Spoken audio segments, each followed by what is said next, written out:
നമസ്കാരം. ഇഫക്ട് ന്യൂസിലേക്ക് ഏവർക്കും സ്വാഗതം. അധ്യക്ഷൻ കർഷക കോൺഗ്രസിന്റെ സംസ്ഥാന പ്രസിഡന്റ് ശ്രീ മാജുഷ്, പ്രിയ സുഹൃത്ത്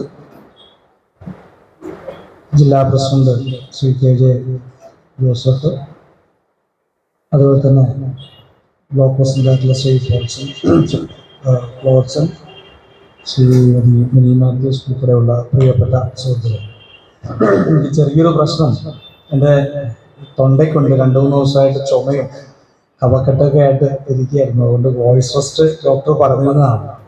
മാജുഷ് അത് വിളിച്ചു പറഞ്ഞപ്പോൾ എനിക്ക് വരാതിരിക്കാനും കഴിയില്ല. പിന്നെ അടുത്ത് സോഷ്യൽ മീഡിയ കൂടി എടുക്കാവോ എന്ന് ചോദിച്ചാൽ അപ്പോൾ അവിടെ എടുക്കാൻ എൻ്റെ തീരുമാനമാവും. അതുകൊണ്ട് ജിൻഡോ അതെടുക്കട്ടെ എന്ന് ഞങ്ങൾ ഇന്നലെ സംസാരിച്ച് തീരുമാനിച്ചതാണ്. എന്തായാലും ഒരു പോഷക സംഘടനയുടെ ഒരു ലീഡേഴ്സ് മീറ്റ് നവദിശ 2025 എന്ന പേര് നടന്നു കാണുമ്പോൾ വലിയ സന്തോഷമാണ്. ആ നവദിശ എന്നുള്ള പേരൊക്കെ ഇടുമ്പോൾ തന്നെ നമ്മുടെ പ്രവർത്തനത്തെ എത്രമാത്രം വലിയ ഗൗരവത്തോടുകൂടി സമീപിക്കണം എന്നുള്ള ഒരു ചിന്ത ഈ സംസ്ഥാന കമ്മിറ്റിക്കുണ്ട് എന്നുള്ളതിൻ്റെ ഒരു സൂചനയായിട്ടാണ് ഞാൻ ആ പേരിനെയും ആ ഒരു സമീപനത്തെയും കാണുന്നത്. നമ്മളെ സംബന്ധിച്ചിടത്തോളം ഇവിടെ സംഘടനാ പ്രവർത്തനത്തെ സംബന്ധിച്ച് ചിട്ടയായ സംഘടനാ പ്രവർത്തനം എന്നുള്ളതിനെ സംബന്ധിച്ചാണ് എന്നോട് സംസാരിക്കാൻ പറഞ്ഞിട്ടുള്ളത്. നമ്മൾ ഒരു തിരഞ്ഞെടുപ്പ് വർഷത്തിലാണ് നിൽക്കുന്നത്. 2025 നമ്മളെപ്പോലെ ഏറ്റവും സാധാരണക്കാരായ പ്രവർത്തകരുടെ ഒരു തിരഞ്ഞെടുപ്പാണ് ഈ വർഷം നടക്കുന്നത്. അതുപോലെ തന്നെ 3 മാസം കൂടി കഴിഞ്ഞാൽ ഈ തദ്ദേശ സ്വയംഭരണ സ്ഥാപന തിരഞ്ഞെടുപ്പിന് ശേഷം 3 മാസവും കൂടി കഴിയുമ്പോൾ നമ്മൾ 2026 ഏറ്റവും സുപ്രധാനമായ നിയമസഭാ തെരഞ്ഞെടുപ്പിലേക്ക് നടക്കും. ഈ നിയമസഭാ തെരഞ്ഞെടുപ്പിലേക്കെല്ലാം നമ്മൾ കടക്കുന്ന സമയത്ത് തദ്ദേശ സ്വയംഭരണ സ്ഥാപനങ്ങളിലേക്ക് നടക്കുന്ന തെരഞ്ഞെടുപ്പിനും വലിയ പ്രാധാന്യമാണ്. കാരണം ആ തദ്ദേശ സ്വയംഭരണ സ്ഥാപനങ്ങളിലേക്ക് നടക്കുന്ന തെരഞ്ഞെടുപ്പിൽ നമ്മൾ ബഹുഭൂരിപക്ഷം തദ്ദേശ സ്ഥാപനങ്ങളും വിജയിച്ചാൽ മാത്രമേ നമുക്ക് 2026 നിയമസഭാ തെരഞ്ഞെടുപ്പിലുള്ള ഒരു അജണ്ട സെറ്റ് ചെയ്യാനായിട്ട് നമുക്ക് സാധിക്കും. ഏതെങ്കിലും കാരണവശാൽ നമുക്ക് ഒരു മേൽക്കൈ ലഭിക്കാത്ത സാഹചര്യമുണ്ടെങ്കിൽ സംസ്ഥാനത്തിന്റെ പൊതു രാഷ്ട്രീയം ഇപ്പോഴും ഭരണവിരുദ്ധ വികാരത്തിൽ ഊന്നിക്കൊണ്ടുള്ളതല്ല എന്ന് CPM-ന് അവകാശപ്പെടാൻ കഴിയുന്ന രീതിയിലേക്ക്, LDF-ന് അവകാശപ്പെടാൻ കഴിയുന്ന രീതിയിലേക്ക് ആ തെരഞ്ഞെടുപ്പ് മാറും എന്നതാണ്. പൊതു രാഷ്ട്രീയം ഇപ്പോഴത്തെ സാഹചര്യത്തിൽ എല്ലാവർക്കും അറിയാം. ഇന്നത്തെ LDF സർക്കാരിനെതിരെ വലിയ ജനരോഷം നിലനിൽക്കുന്ന വലിയ നിൽക്കുന്ന ഒരു സാഹചര്യത്തിൽ സ്വാഭാവികമായിട്ടും നമ്മൾ UDF അധികാരത്തിലേക്ക് വരും എന്നുള്ള ഒരു ആത്മവിശ്വാസത്തിലാണ് നമ്മളെല്ലാവരും ഇരിക്കുന്നത്. സമാനമായ ഒരു ഭരണവിരുദ്ധ വികാരമൊക്കെ 2021 ഉണ്ടായിരുന്നു എന്നുള്ളത് തന്നെയാണ് ഞാൻ വിശ്വസിക്കുന്നത്. 2021 പിണറായി വിജയൻ സർക്കാർ 2021 ശേഷമുള്ള സർക്കാരിനേക്കാൾ മെച്ചപ്പെട്ടതായിരുന്നു എന്ന് വേണേൽ പറയാം. പക്ഷെ ഒരിക്കലും ജനങ്ങൾക്ക് അംഗീകരിക്കാൻ കഴിയുന്ന ഒരു സമീപനമുള്ള ഒരു സർക്കാരായിരുന്നു. ഒരു സാധാരണ കേരളത്തിന്റെ പശ്ചാത്തലത്തിലുള്ള സർക്കാരുകൾക്കെതിരെ ഉണ്ടാകേണ്ട ജനവിരുദ്ധ വികാരമെല്ലാം 2021 ഉണ്ടായിരുന്നു. പക്ഷെ പിന്നെ എന്തുകൊണ്ട് നമ്മൾ പരാജയപ്പെട്ടു എന്നുള്ളൊരു ചോദ്യം നിലനിൽക്കുന്നു. നമുക്ക് പലപ്പോഴും നമ്മുടെ പാർട്ടിക്ക് ഒരു പ്രത്യേകതയുണ്ട്. നമുക്ക് നമ്മുടെ പരാജയങ്ങളെ കുറിച്ചൊക്കെ പഠിക്കാൻ ആരെങ്കിലും ഒന്ന് കിട്ടിയാൽ മതി. ഏതെങ്കിലും ഒരു പേരുകാരനെ നമുക്ക് കിട്ടിയാൽ അതൊരു മരത്തൂണാണെങ്കിലും നമ്മൾ അതിനെ പഠിച്ചുകൊണ്ട് നമ്മൾ രക്ഷപ്പെടാൻ തയ്യാറാണ്. നമ്മൾ അങ്ങനെ രക്ഷപ്പെടുന്നതിന്റെ ഭാഗമായിട്ട് 2021 കാരണം 2016 നമുക്ക് VM സുധീരൻ ഉണ്ടായിരുന്നു. ഞാൻ ആദ്യം പക്ഷം ചേർന്നൊന്നും ഞാൻ പറയുകയല്ല. 2016 തെരഞ്ഞെടുപ്പിൽ പരാജയം നമുക്ക് വഴി ചാരാനായിട്ട് നമുക്കൊരു VM സുധീരൻ ഉണ്ടായിരുന്നു. നമ്മുടെ റെക്കോർഡിംഗ് ഇല്ലല്ലോ അല്ലേ? ലൈവാണോ? അല്ല, ഞാനത് വെറുതെ പറഞ്ഞൊരു വിവാദം ഉണ്ടാവണ്ടല്ലോ എന്ന് വിചാരിച്ചു പറഞ്ഞത് മാത്രമേ. 2021 നമുക്ക് ഇതേപോലെ ഒരാളെ കിട്ടാനായിട്ട് വലിയ ബുദ്ധിമുട്ടായിരുന്നു. അപ്പൊ അതുകൊണ്ട് നമ്മൾ വേഗം തന്നെ ഒരാളെ കണ്ടുപിടിച്ചു. ആരാണ്? കിറ്റ്. നമ്മൾ കിറ്റ് കണ്ടുപിടിച്ചു. കിറ്റ് കൊടുത്തുകൊണ്ട് നമ്മൾ പരാജയപ്പെട്ടു എന്നുള്ളതിലേക്ക് നമ്മൾ അല്ലേ? കിറ്റ് ലഭിച്ചതുകൊണ്ട് സർക്കാരിനെതിരെ അനുകൂലമായിട്ട് വോട്ട് ചെയ്തതുകൊണ്ടാണ് നമ്മൾ പരാജയപ്പെട്ടത് എന്ന് വിശ്വസിക്കുന്ന എത്ര പേര് ഈ കൂട്ടത്തിലുണ്ട്? കിറ്റ് കൊടുത്തുകൊണ്ടാണ്, കിറ്റ് കിട്ടിയതുകൊണ്ടാണ്. കിട്ടിയിട്ടുണ്ടാവും.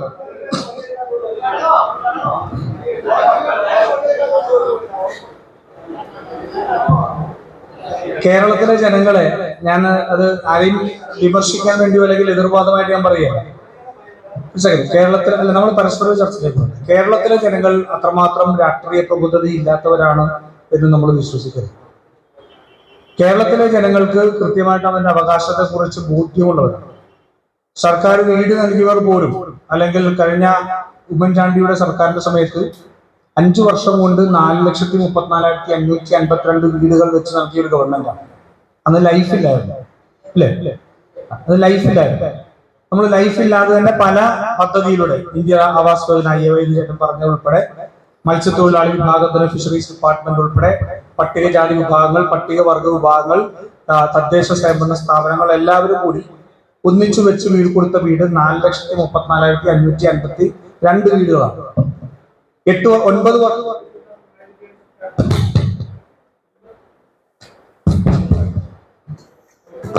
വർഷം എടുക്കുന്ന പിണറായി ഇപ്പോഴും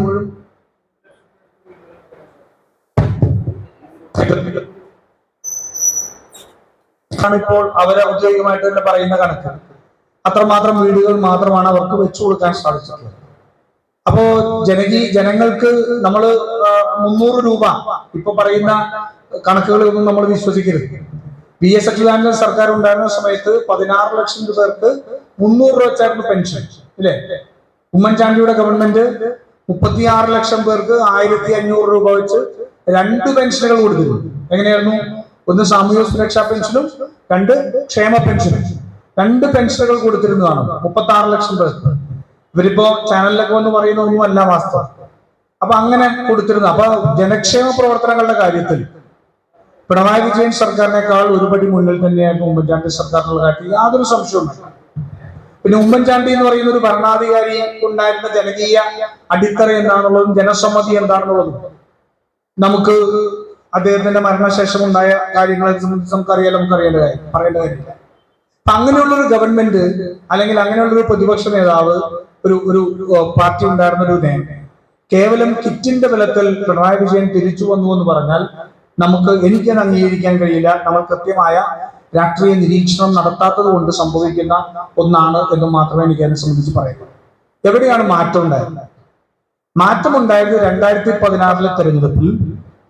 ഞാൻ തൃപ്പൂണിത്തുറ നിയോജകമണ്ഡലത്തിൽ നിന്നാണ് ഞാൻ പറഞ്ഞത്. തൃപ്പൂണിത്തുറ നിയോജകമണ്ഡലത്തിൽ കണക്ക് ഉദ്ധരിച്ചുകൊണ്ട് ഞാൻ പറയാം. 2011 തെരഞ്ഞെടുപ്പിൽ BJPക്ക് ആ നിയോജകമണ്ഡലത്തിൽ ലഭിച്ച ആകെയുള്ള വോട്ട് 4,398 വോട്ടാണ്. 4,398 വോട്ട്. 2016 തെരഞ്ഞെടുപ്പിൽ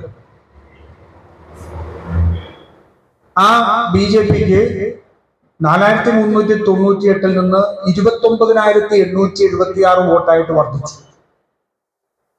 എത്ര മടങ്ങാണെന്ന് ആലോചിച്ച് നോക്കൂ. 6 മടങ്ങിനടുത്ത് BJPയുടെ വോട്ട് വർദ്ധിച്ചു. അങ്ങനെ BJPയുടെ വോട്ട് 6 മടങ്ങായിട്ട് വർദ്ധിച്ചപ്പോൾ 2011 15,000 ചില്ലാനം വോട്ടിന് UDF ജയിച്ച മണ്ഡലം നമ്മൾ 2016 എന്ത് സംഭവിച്ചു?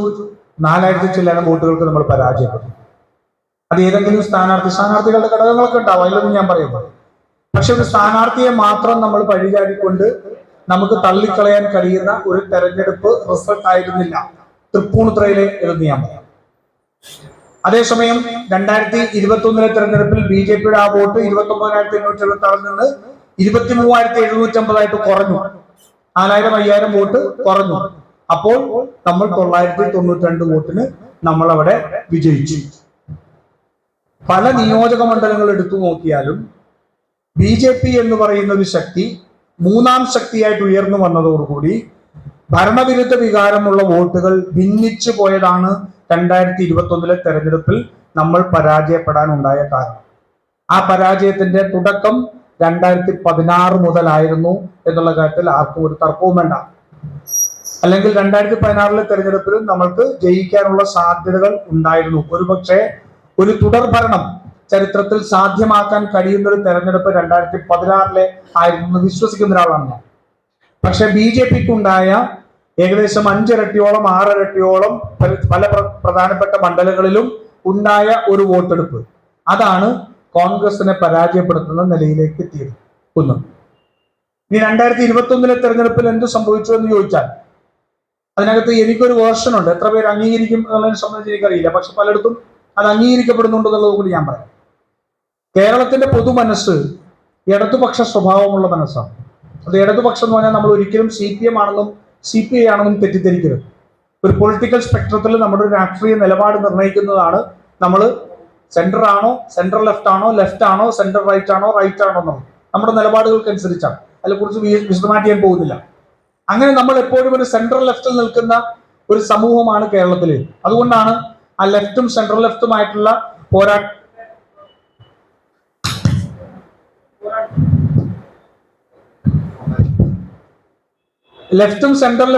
പോരാട്ടം നടന്നത് കൊണ്ടാണ് റൈറ്റ് എന്ന് പറയുന്ന BJPക്ക് കേരളത്തിന്റെ രാഷ്ട്രീയത്തിൽ സ്പേസ് ഇല്ലാതെ പോയത്. കാരണം നമ്മളെപ്പോഴും ഒരു തലമുതിർന്ന നേതാക്കന്മാരാണ് ഇവിടെ ഇരിക്കുന്നവരെല്ലാവരും. നമ്മളൊരു 2011 മുമ്പുള്ള തെരഞ്ഞെടുപ്പ് വരെ നമ്മൾ എന്തിന്റെ പേരിലാണ് തെരഞ്ഞെടുപ്പുകളെ നേരിട്ടത്? നമ്മൾ കാട്ടുകരാറിനെ കുറിച്ചും ആസിയാൻ കരാറിനെ കുറിച്ചും ലിബറലൈസേഷൻ നവ ഉദാരവൽക്കരണത്തിനെ കുറിച്ചും ജനക്ഷേമ പദ്ധതികളെ കുറിച്ചും ഇല്ലേ, ആണവ കരാറിനെ കുറിച്ചും ഒക്കെയായിരുന്നു നമ്മുടെ ചർച്ചകൾ. കാരണം എന്തായിരുന്നു? സെൻട്രൽ ലെഫ്റ്റിൽ നിൽക്കുന്ന കോൺഗ്രസും ലെഫ്റ്റും തമ്മിലായിരുന്നു ഏറ്റുമുട്ടൽ. അങ്ങനെ സെൻട്രൽ ലെഫ്റ്റും തമ്മിൽ ഏറ്റുമുട്ടിയപ്പോൾ നമ്മൾ ചർച്ച ചെയ്തിരുന്നത് സാമ്പത്തിക നയങ്ങളിൽ പെട്ട കാര്യങ്ങളായിരുന്നു. ആ സാമ്പത്തിക നയങ്ങളിലായിരുന്നു ഇടതിനോട് നമുക്ക് വിയോജിപ്പ് ഉണ്ടായിരുന്നത്. ഇടതിന്റെ ഓപ്പോസിറ്റ് ആയിട്ട് വലത് എന്ന് നമ്മളെ വിളിക്കുന്നത് മാത്രമേ ഉള്ളൂ. നമ്മൾ വലതല്ല, നമ്മൾ ഇടതാണ്. അത് കൃത്യമായിട്ട് മനസ്സിലാക്കാം. നമ്മൾ ഇടതാണ്, നമ്മൾ വലതല്ല. വലത് എന്ന് പറയുന്നത് വലതുപക്ഷ രാഷ്ട്രീയമാണ്. റൈറ്റ് വിങ് പൊളിറ്റിക്സ് എന്ന് ഇംഗ്ലീഷിൽ പറയുന്ന BJP ആണ് വലതു ഭാഗത്ത് നിൽക്കുന്നത്. നമ്മൾ ഇടതു ഭാഗത്ത് തന്നെയാണ്. ഞാൻ ഇന്ന് ആവശ്യപ്പെടുന്നതും നമ്മൾ ആ ഇടതാണെന്ന് ഉറച്ചു പറഞ്ഞാൽ മാത്രമേ നമുക്ക് കേരളത്തിൽ നിലനിൽപ്പുള്ളൂ എന്നുള്ളതാണ് രാഷ്ട്രീയമാണ് ഞാൻ പറയാൻ ശ്രമിക്കുന്നത്. അങ്ങനെ ഇടതുപക്ഷ സ്വഭാവമുള്ള ഒരു മതേതര സ്വഭാവമുള്ള കേരളത്തിൽ കഴിഞ്ഞ തെരഞ്ഞെടുപ്പിന് മുൻപ് ഉയർന്ന ഏറ്റവും പ്രധാനപ്പെട്ട ഒരു അജണ്ട അല്ലെങ്കിൽ ഒരു വിഷയം എന്തായിരുന്നു നിങ്ങൾക്ക് ഓർത്തെടുക്കാൻ കഴിയുമോ? BJPയുടെ സംസ്ഥാന പ്രസിഡന്റ് പറഞ്ഞു 35 സീറ്റ് ലഭിച്ചാൽ BJP ഭരണം തീരുമാനിക്കും. ഓർമ്മയിലേക്ക് ആ പ്രസ്താവന. 35 സീറ്റ് ലഭിച്ചാൽ BJP ഭരിക്കും. കേരളം ഭരിക്കുന്നത് BJP ആയിരിക്കും, അല്ലെങ്കിൽ BJP തീരുമാനിക്കും ആര് ഭരിക്കണം എന്ന് തീരുമാനിക്കുന്നു. സുരേന്ദ്രൻ ആ പ്രസ്താവന പറഞ്ഞു. ആ പ്രസ്താവന കേട്ടിട്ടുള്ളവർ ആരെങ്കിലും അതിന് മറുപടിയായിട്ട് വന്ന പ്രസ്താവനയെ ഓർക്കുന്നുണ്ടോ? ആർക്കെങ്കിലും ഓർമ്മയുണ്ടോ മറുപടിയായിട്ട് വന്ന പ്രസ്താവന? BJPയുടെ നേതാവിന് മറുപടി കൊടുത്തത് ഒരൊറ്റ പ്രസ്താവന ഉണ്ടായിരുന്നുള്ളൂ. പിണറായി വിജയൻ പറഞ്ഞത് നിങ്ങളുടെ നിയമത്തെ അക്കൗണ്ട് കൂടി ഞങ്ങൾ പൂട്ടിക്കും എന്നുള്ള പ്രസ്താവന പറഞ്ഞത് പിണറായി വിജയന്റെ പ്രസ്താവന മാത്രമാണ്. അത് മാത്രമേ നമ്മുടെ ഓർമ്മയിലുള്ളൂ. കോൺഗ്രസിന്റെ ഒരു നേതാവ് പോലും ആ 35 സീറ്റ് കിട്ടിയാൽ ഇടതുപക്ഷം BJP കേരളത്തിലെ ഭരണം തീരുമാനിക്കുമെന്ന് പറഞ്ഞ പ്രസ്താവനയ്ക്ക് മറുപടി പറഞ്ഞില്ല എന്നുള്ളതാണ് വസ്തുത. അങ്ങനെ കേരളത്തിലെ മതേതരമായി ചിന്തിക്കുന്ന ഇടത് സ്വഭാവമുള്ള ജനം തീരുമാനിച്ചു BJP ഒരു സീറ്റിൽ പോലും ജയിക്കരുത് എന്ന് തീരുമാനിച്ചു. അങ്ങനെ ഒരു സീറ്റിൽ പോലും ജയിക്കരുത് എന്ന് തീരുമാനിച്ചപ്പോൾ ന്യൂനപക്ഷ വിഭാഗങ്ങൾ ഉൾപ്പെടെ അന്ന് വിശ്വസിക്കാനായിട്ട് കണ്ടത് ഇടതിനെ ആയിരുന്നു എന്നുള്ളതാണ് 2021 തെരഞ്ഞെടുപ്പിന്റെ ഏറ്റവും പ്രധാനപ്പെട്ട വിഷയം എന്ന് ഞാൻ ചിന്തിക്കുക. 2019 തെരഞ്ഞെടുപ്പ് ഇതേപോലെ ജയിച്ചപ്പോഴത്തേക്ക് ലോക്സഭാ തെരഞ്ഞെടുപ്പ് വെച്ചപ്പോൾ നമ്മളൊരു വായന നടത്തി. എന്തായിരുന്നു? ശബരിമലയിലെ നമ്മുടെ നിലപാട് കൊണ്ടാണ് നമ്മൾ വിജയിച്ചത് എന്ന് പറഞ്ഞു. അന്ന് ഞാൻ പറഞ്ഞു ശബരിമലയിലെ നിലപാടല്ല, കേരളത്തിലെ ജനങ്ങൾ ഇടതുപക്ഷത്ത് ഇടത് മനസ്സും മതേതര സ്വഭാവമുള്ള മനസ്സാണ്, RSS വിരുദ്ധ മനസ്സാണ് കോൺഗ്രസിനെ വിജയിപ്പിച്ചത് എന്ന് ഞാൻ 2019 തെരഞ്ഞെടുപ്പിന് ശേഷം പല വേദികളിലും പറഞ്ഞു. അന്ന് ഏറ്റവും പ്രധാനപ്പെട്ട നേതാക്കന്മാരെ വരെ എന്റെ ശബരിമലയിലെ നിലപാട് കൊണ്ട് ഞാനത് പറയുന്നതാണ് എന്നുകൊണ്ടാണ് പറഞ്ഞത്. പക്ഷേ പിന്നെ ഞാനപ്പോ ചോദിച്ച മറുചോദ്യമുണ്ട്. അങ്ങനെയാണെങ്കിൽ 6 മാസം കഴിഞ്ഞ് നടന്ന 5 ബൈ ഇലക്ഷൻ കോൺഗ്രസ് എങ്ങനെ പരാജയപ്പെട്ടു എന്ന് എനിക്കൊന്ന് പറഞ്ഞു തരണം. കേരളത്തിലെ ജനങ്ങൾ രാഷ്ട്രീയമായി ബോധ്യമുള്ളവരാണല്ലോ. ശബരിമല വിഷയം ലോക്സഭാ തെരഞ്ഞെടുപ്പിൽ പരാജയപ്പെടുത്താനായിട്ടുള്ള ഏറ്റവും പ്രധാനപ്പെട്ട കാരണമായിട്ട് മാറുകയാണെങ്കിൽ അത് പിണറായി വിജയൻ സർക്കാരിനെ വിചാരണ ചെയ്യേണ്ട നിയമസഭാ ഉപതെരഞ്ഞെടുപ്പിൽ അതെങ്ങനെ പിണറായി വിജയൻ അനുകൂലമായിട്ട് മാറി എന്നുള്ളതിനെ സംബന്ധിച്ച് മറുപടി ഉണ്ടായിരുന്നില്ല. ഞാൻ സൂചിപ്പിച്ചു വന്നത് നമ്മളുടെ കേരളത്തിന്റെ പൊതു സ്വഭാവം തെരഞ്ഞെടുപ്പിൽ മാറിയിരിക്കുന്നു. കഴിഞ്ഞ 10 വർഷമായിട്ട് UDF LDF ദ്വന്ദ്വമല്ല, മറിച്ച് UDF-ഉം LDF-നെയും പരാജയപ്പെടുത്താനും ജയിപ്പിക്കാനും കഴിയുന്ന ശക്തിയായിട്ട് BJP മാറിയിരിക്കുന്നു. അങ്ങനെ BJP മാറിയപ്പോൾ നമുക്ക് UDF പരാജയപ്പെട്ടാൽ LDF ജയിക്കുമെന്നും LDF പരാജയപ്പെട്ടാൽ UDF ജയിക്കും എന്ന് പറയുന്ന സാഹചര്യം, രാഷ്ട്രീയ സാഹചര്യം കഴിഞ്ഞ 10 വർഷമായിട്ട് കേരളത്തിൽ നിലനിൽക്കുന്നില്ല. അത് ഏറ്റവും വ്യക്തമായിട്ട് അറിയാവുന്ന, പഠിച്ചിട്ടുള്ള, പ്രാക്ടീസ് ചെയ്യുന്ന കേരളത്തിലെ നേതാവ് പിണറായി വിജയനാണ്. ഒരു സംശയം വേണ്ട, പിണറായി വിജയനാണ്. എന്തുകൊണ്ടാണ് PV അൻവറിനെ പ്രകോപിപ്പിക്കുന്നത് എന്നുള്ളത് നമ്മൾ ചിന്തിച്ചിട്ടുണ്ടോ? അത്രമാത്രം മണ്ടന്മാരൊന്നും അല്ലല്ലോ ഇവരാരും. ഞാൻ വിശ്വസിക്കുന്നത്, ഞാൻ ഒരാളോട് ഫൈറ്റ് ചെയ്യുന്നുണ്ടെങ്കിൽ അയാളെ രാഷ്ട്രീയത്തിൽ അയാളെ പരാജയപ്പെടുത്താൻ ഏറ്റവും നല്ല മാർഗം അയാളെ അപ്രസക്തനാക്കി കളയുക എന്നുള്ളതാണ്. ഞാൻ മൈൻഡ് ചെയ്യാതിരിക്കുക, ഞാൻ അപ്രസക്തനാക്കി കളയാതിരിക്കുക, എന്റെ സ്ട്രെങ്ത് വെച്ച് ഞാൻ മുന്നോട്ട് പോകണം. അപ്പൊ അത് ഇപ്പം കോടിക്കണക്കിന് ചെലവാക്കി സ്റ്റാറ്റിസ്റ്റുകളൊക്കെ വെച്ചിട്ടുള്ള പിണറായി വിജയൻ അറിയാൻ പാടില്ല, പറയാൻ പറ്റില്ലല്ലോ. PV അൻവറിനെ പ്രകോപിപ്പിക്കുന്നതിന്റെ കാര്യം, UDF-ന്റെയും LDF-ന്റെയും പുറത്തു നിന്നുകൊണ്ട് PV അൻവർ ഒരു ശക്തിയായി മത്സരിക്കുകയാണെങ്കിൽ മലപ്പുറത്ത് മത്സരിക്കുന്ന സീറ്റുകളിൽ ലീഗിന്റെ വോട്ടിൽ വിള്ളൽ വീഴ്ത്താൻ കഴിയും എന്ന് കൃത്യമായിട്ടുള്ള രാഷ്ട്രീയ ബോധമാണ് പിണറായി വിജയനെ കൊണ്ട് ചെയ്യിപ്പിക്കുന്നത്. അതല്ലാതെ PV അൻവറിന്റെ വീട്ടിലേക്ക് രാത്രി ഇത്രയും വലിയ പോലീസിനെ വിട്ട് അറസ്റ്റ് ചെയ്ത് കഴിഞ്ഞാൽ അയാൾ നാളെ ഒരു സ്റ്റാറായി മാറും എന്നുള്ളത് അയാൾക്ക് അറിയാൻ പാടായിട്ടാണോ? അല്ലല്ലോ. പിണറായി വിജയൻ അറിയാൻ പാടായിട്ടല്ല ചെയ്യുന്നത്. അത് പുറത്തു നിർത്തി മറ്റൊരു സമവായത്തിലേക്ക്, ഒരു അവസ്ഥയിലേക്ക് എത്തിച്ചാൽ മലപ്പുറത്ത് LDF-ന്റെ വോട്ടുകൾ ഭിന്നിപ്പിക്കാൻ സാധിക്കും എന്നുള്ളതാണ്. എന്തുകൊണ്ടാ? ലീഗിന്റെ വോട്ടുകൾ ഭിന്നിപ്പിക്കാൻ സാധിക്കും. അപ്പോൾ ലീഗ് പരാജയപ്പെടുന്നിടത്ത് CPM വരാൻ സാധിക്കും. അവിടെ ചെയ്തിട്ടുണ്ടല്ലോ. മലപ്പുറത്ത് അത്രമാത്രം വലിയതല്ലാണ്ട് ലീഗ് പരിഗണനായ അവസ്ഥ ഇതിനു മുമ്പ് ഉണ്ടായിട്ടുണ്ട്. അത് ഒരു രാഷ്ട്രീയം അവിടെ നിൽക്കുമ്പോൾ മധ്യ കേരളത്തിൽ അദ്ദേഹം കളിക്കുന്ന രാഷ്ട്രീയം എന്താ? ഇവിടുത്തെ ക്രിസ്തീയ സമുദായത്തിൽപ്പെട്ട ആൾക്കാരെ മുഴുവൻ എങ്ങനെയെങ്കിലും BJP-യിലേക്ക് തള്ളിവിടുക, എങ്ങനെയെങ്കിലും BJP-യിലേക്ക് തള്ളിവിട്ട് BJP-യുടെ വോട്ട് ഷെയർ UDF-ന്റെ സ്ട്രോങ് ഹോൾഡ് ആയിട്ടുള്ള മധ്യ കേരളത്തിൽ ആ വോട്ടുകളെ BJP-യിലേക്ക് എത്തിച്ചു കൊടുക്കാൻ സാധിച്ചാൽ കോൺഗ്രസ് പരാജയപ്പെടുന്ന സാഹചര്യം ഉണ്ടാവും. അവിടെ CPM-നോ കേരള കോൺഗ്രസിന്റെ കൂടെ നിൽക്കുന്ന ഘടകകക്ഷികൾക്കോ ജയിക്കാൻ കഴിയുന്ന സാഹചര്യം ഉണ്ടാക്കാൻ കഴിയും. അതുകൊണ്ട് 2029-ൽ തനിക്ക് തിരിച്ചെത്താൻ കഴിയും എന്നുള്ള തോന്നലിൽ നിന്ന് നടത്തുന്ന രാഷ്ട്രീയമാണ്. അതുകൊണ്ടല്ലേ ലീഗ് PV അൻവറിനെ വിടാതെ പിടിച്ചിരിക്കുന്നത്? നമ്മൾ അവരിന്ന് പറയാം. പല ആൾക്കാരും ചോദിച്ചു, ഈ ചർച്ച തമ്മിലേക്ക് ചോദിച്ചു, ലീഗ് എന്തിനാണ് PV അൻവറിനോട് ഇത്രമാത്രം വലിയ മമത കാണിക്കുന്നത് എന്ന് ചോദിച്ചു. കാരണം ലീഗിന് കൃത്യമായ ബോധ്യമുണ്ട്. UDF-നും LDF-നും പുറത്ത് മൂന്നാം ശക്തിയായിട്ട് മലപ്പുറത്ത് PV അൻവർ നിലനിന്നാൽ അത് ക്ഷീണിപ്പിക്കാൻ പോകുന്നത് ലീഗിനാണെന്ന് രാഷ്ട്രീയ ബോധ്യമുള്ളതുകൊണ്ടാണ് അവർ എങ്ങനെയെങ്കിലും PV അൻവറിനെ കൂടെ നിർത്താനായിട്ട് നോക്കിക്കൊണ്ടിരിക്കുന്നത്. അത് വേണ്ടതുമായിരിക്കാം, അത് ചർച്ച ചെയ്ത് പാർട്ടി തീരുമാനിക്കട്ടെ, അങ്ങോട്ടേക്ക് കടക്കുന്നില്ല. പക്ഷെ ഞാൻ രാഷ്ട്രീയം മാത്രമാണ് പറഞ്ഞത്. അപ്പൊ ഇങ്ങനെ ഇലക്ഷനുകളെ മാനേജ് ചെയ്തുകൊണ്ട് വോട്ടുകൾ വിഭജിച്ചുകൊണ്ട് മുന്നോട്ട് പോകാൻ കഴിയുന്ന ഒരു രാഷ്ട്രീയം പിണറായി വിജയൻ പയറ്റിക്കൊണ്ടിരിക്കുന്നു. ഇപ്പോൾ ഇനിയിപ്പോ 2020 ആം ആദ്മി പാർട്ടിയും കൂടി സഖ്യം ഉണ്ടാവും. 2020 ആം ആദ്മി പാർട്ടിയും കൂടി സഖ്യം ഉണ്ടായിട്ട് കേരളത്തിലെ 140 നിയോജക മണ്ഡലങ്ങളും ഞങ്ങൾ മത്സരിക്കുകയാണെന്ന് പറയും. അപ്പൊ ഇത്രയും ഒരു അർബൻ നിയോജക മണ്ഡലങ്ങളിൽ 10 മുതൽ 15,000 വോട്ട് വരെയും, ഒരു റൂറൽ നിയോജക മണ്ഡലങ്ങളിൽ 5,000 മുതൽ 10-12,000 വോട്ട് വരെയും പിടിക്കാനുള്ള ശേഷിയിലേക്ക് ആം ആദ്മി പാർട്ടിയും 2020 കൂടി വളരും. അപ്പോൾ എന്ത് ചെയ്യും? വീണ്ടും ഭരണവിരുദ്ധ വികാരം, വോട്ട് സ്പ്ലിറ്റായി. അതോടെ പിണറായി വിജയൻ ഇതല്ലേ നരേന്ദ്രമോദി ചെയ്തുകൊണ്ടിരിക്കുന്ന ഇതാണ്. ഇവിടെ നമ്മൾ പ്രതിരോധിക്കണം. എങ്ങനെ നമ്മൾ പ്രതിരോധിക്കും? അതാണ് ഏറ്റവും പ്രധാനപ്പെട്ട വിഷയം. ഞാൻ സംഘടന ഇതിലേക്ക് ഞാൻ വരുന്നതിന് വേണ്ടിയിട്ട് ആമുഖമായിട്ട് ഞാൻ പറഞ്ഞ കാര്യങ്ങളായിട്ട് കൂട്ടുക. കാരണം തെരഞ്ഞെടുപ്പുകളാണല്ലോ നമ്മൾക്ക് എല്ലാവർക്കും ഏറ്റവും വലിയ കാര്യവും, അല്ലെങ്കിൽ അത് വിജയിക്കുക എന്നുള്ളതാണ് നമ്മുടെ ലക്ഷ്യവും. അങ്ങനെ സംഘടനാ പ്രവർത്തനത്തിലേക്ക് നമ്മൾ എത്തണമെങ്കിൽ ഇന്നത്തെ സാഹചര്യത്തിൽ ഏറ്റവും പ്രധാനപ്പെട്ടത് വിഷയങ്ങൾ ഏറ്റെടുത്തുകൊണ്ട് സമരങ്ങളിലേക്കും പ്രവർത്തനങ്ങളിലേക്കും മുന്നോട്ട് പോകുക എന്നുള്ളതാണ്. നമുക്ക് എത്രയോ പോഷക സംഘടനകളുണ്ട്, ഇല്ലേ? എത്ര പോഷക സംഘടനകൾ നമുക്കുണ്ട്? 44 പോഷക സംഘടനകളാണ് നമുക്കുള്ളത്. 44. എനിക്കോണം ഇപ്പൊ ഗാന്ധിദർശൻ വേദിയും സമിതിയും കൂടി ഒരുമിപ്പിച്ചു എന്ന് കണ്ട് കഴിഞ്ഞ ദിവസം ആരോ പറയുന്നു കേട്ടു. അങ്ങനെയാണെങ്കിൽ ഒരെണ്ണം കുറയുമെന്ന് മാത്രമേ ഉള്ളൂ. ഇത്രയും പോഷക സംഘടനകൾ നമുക്കുണ്ട്. എന്താണ്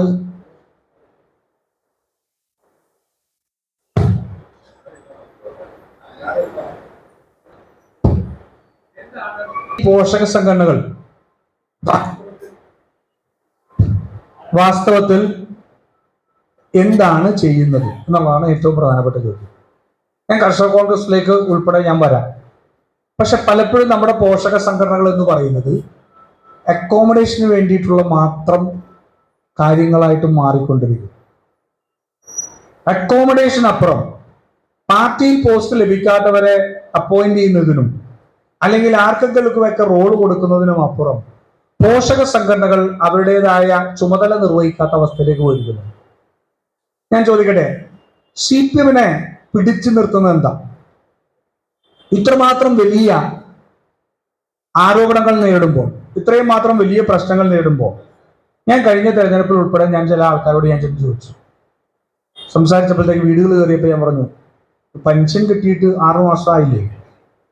പെൻഷൻ കിട്ടിയിട്ട് 6 മാസമായില്ല, അതുകൊണ്ട് ഇപ്രാവശ്യം ഞങ്ങൾക്ക് വോട്ട് തരണം. അപ്പൊ വേദന പറഞ്ഞപ്പോ രാജു, പെൻഷൻ കിട്ടിയിട്ടില്ല എന്നുള്ളത് ശരിയാണ്, പക്ഷെ കേന്ദ്ര സർക്കാർ പൈസ കൊടുക്കുന്നില്ലല്ലോ. കേട്ടിട്ടുണ്ടോ ആരെങ്കിലും? നിങ്ങൾ ഈ പറഞ്ഞ് മറുപടി കേട്ടിട്ടുണ്ടോ? മറുപടി കേട്ടിട്ടില്ലേ? 6 മാസത്തെ കിട്ടേണ്ട പെൻഷൻ ലഭിക്കാത്ത ഏറ്റവും സാധാരണക്കാരനായ ഒരു മനുഷ്യൻ ആ ഗവൺമെന്റിനെ കുറിച്ച് പഴി പറയുന്നതിന്റെ കൂട്ടത്തിൽ പറയുന്ന ഒന്നാണ്. പക്ഷെ കേന്ദ്ര സർക്കാർ പണം കൊടുത്തിട്ടില്ലല്ലോ. എത്ര രൂപയാണ് കേന്ദ്ര സർക്കാർ പെൻഷൻ കൊടുക്കാനുള്ളത്? 200 രൂപ. 200 രൂപയാണ് കൊടുക്കാനുള്ളത്, ഇല്ലേ? 1500 രൂപ 600 രൂപ പെൻഷൻ കിട്ടുന്നിടത്ത് 200 രൂപ മാത്രമേ കേന്ദ്ര സർക്കാരിന്റെ ആയിട്ടുള്ളൂ. 1400 രൂപ സംസ്ഥാന സർക്കാർ കൊടുക്കേണ്ടതാണ്. ക്ഷേമ പെൻഷനുകൾ മുടങ്ങിക്കിടക്കുന്നു, വാർദ്ധക്യകാല പെൻഷനുകൾ മുടങ്ങിക്കിടക്കുന്നു, കാർഷിക പെൻഷനുകൾ കിടക്കുന്നു, ആനുകൂല്യങ്ങൾ മുടങ്ങിക്കിടക്കുന്നു, എല്ലാം കിടക്കുന്നു. ഞാൻ എഴുതെടുത്ത് പറയുന്നില്ല. പക്ഷെ അങ്ങനെ ചെല്ലുമ്പോൾ അവർ പറയാണ് 54,700 കോടി രൂപ കേന്ദ്രം കൊടുക്കണ്ടേ, നിങ്ങൾ എന്താ അതിനെ കുറിച്ച് സംസാരിക്കാത്തത്? നമ്മുടെ ചോദിക്കുന്നത് CPM-ന്റെ ചർച്ചയിലല്ല, സാധാരണ മനുഷ്യന്റെ വീട്ടിൽ ചെല്ലുമ്പോൾ ചോദിക്കുകയാണ്. എന്താ? 6 മാസം പെൻഷൻ കിട്ടാതെ കിടക്കുന്ന ഒരു മനുഷ്യനെ ആ പെൻഷൻ ലഭിക്കാത്തത് സംസ്ഥാന സർക്കാരിന്റെ കുഴപ്പം കൊണ്ടല്ല, കേന്ദ്ര സർക്കാരിന്റെ കുഴപ്പം കൊണ്ടാണെന്ന് ബോധ്യപ്പെടുത്താൻ CPM-ന് സാധിച്ചിരിക്കുന്നു. അതല്ല അതിന്റെ അർത്ഥം. എന്തുകൊണ്ട്? അവർ നിരന്തരമായിട്ട് ബന്ധപ്പെടുന്നതുകൊണ്ട്. CPM-നെ വളർത്തുന്ന സംഘടനകൾ ഏതാ? അവർ പറയുന്ന വർഗ ബഹുജന സംഘടനകൾ, ഇല്ലേ? അവരുടെ നേതൃത്വം എപ്പോഴും പറയുന്നത് വർഗ ബഹുജന സംഘടനകളെ കുറിച്ചാണ്. ആ വർഗ ബഹുജന സംഘടനകളാണ് CPM-ന്റെ അടിത്തറ. നമ്മുടെ വർഗ ബഹുജന സംഘടനകൾ ഏതാ? ഏതാ നമ്മുടെ വർഗ ബഹുജന സംഘടനകൾ? അല്ല, നിങ്ങളാണ് നമ്മുടെ വർഗ ബഹുജന സംഘടന. കർഷക കോൺഗ്രസ്, INTUC, മഹിളാ കോൺഗ്രസ്, യൂത്ത് കോൺഗ്രസ് വേണേ പറഞ്ഞോ, ഉൾപ്പെടെ നടക്കുന്ന നമ്മളുടെ തൊഴിലാളി മേഖലയിൽ പ്രവർത്തിക്കുന്ന സാധാരണ മനുഷ്യരുമായിട്ട് ഇടചേർന്ന് പ്രവർത്തിക്കേണ്ട വർഗ ബഹുജന സംഘടനകളാണ് നിങ്ങൾ.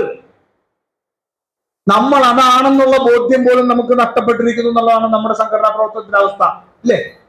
സത്യമല്ലേ?